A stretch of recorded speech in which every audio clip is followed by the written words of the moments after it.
2 मार्च रोजी ठाणे महापालिका लोकशाही दिनाचे आयोजन. ठाणे महापालिकेचा पुढील लोकशाही दिन सोमवार 2 मार्च 2026 रोजी आयोजित करण्यात आला आहे. नागरिकांनी मार्च महिन्याच्या लोकशाही दिनाच्या 15 दिवस आधी म्हणजे 16 फेब्रुवारीपर्यंत त्यांचे अर्ज निवेदने महापालिका भवन नागरी सुविधा केंद्र येथे 2 प्रती सादर करावेत. निवेदन दाखल करताना अर्जदाराने प्रत्येक निवेदनासोबत प्रपत्र 1 ब सादर करणे आवश्यक आहे. प्रपत्र 1 ब नागरी सुविधा केंद्र येथे उपलब्ध करून देण्यात आलेले आहे.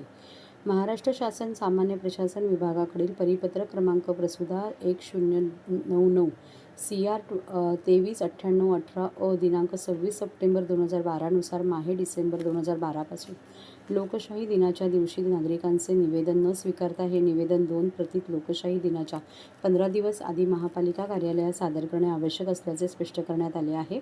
मुख्यालयातील या लोकशाही दिनामध्ये परिमंडळ लोकशाही दिनात ज्या नागरिकांनी आपली निवेदने सादर केलेली आहेत तसेच ज्या निवेदनावर 1 महिन्यापर्यंत कोणतीही कार्यवाही झाली नाही अशाच निवेदनांचा स्वीकार करण्यात येईल. नागरिकांनी महापालिका मुख्यालयातील लोकशाही दिनामध्ये निवेदन सादर करताना परिमंडळ लोकशाही दिनामध्ये मिळालेला टोकन क्रमांक नमूद करणे आवश्यक आहे.